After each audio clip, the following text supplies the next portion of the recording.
Les trois plus grosses usines, là, c'était la Shawinigan Water and Power, l'Alcan, qui était la deuxième, la Belgo, et puis eux autres, les Américains, ils ont construit 75 usines sur le territoire de Shawinigan. On va construire une usine, au départ qu'on va appeler la Shawinigan Carbide.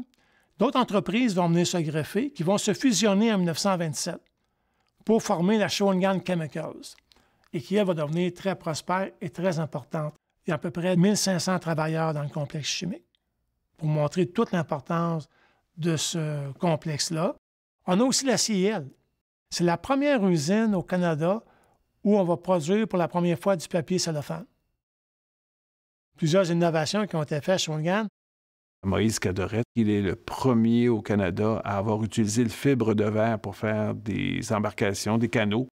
On a fait le plastique, là, les téléphones noirs, le Prestone dans les automobiles, la térébenthine, les flashlights, les petites batteries, là, les piles, c'était inventé à Shawinigan, les batteries automobiles. Assez qu'en 1950, Ford a voulu venir s'installer à Shawinigan. Les usines ici à Shawinigan qui sont nées en 1900 et qui se sont distinguées par leur capacité de production, mais ça a eu un effet positif sur la prospérité de la ville.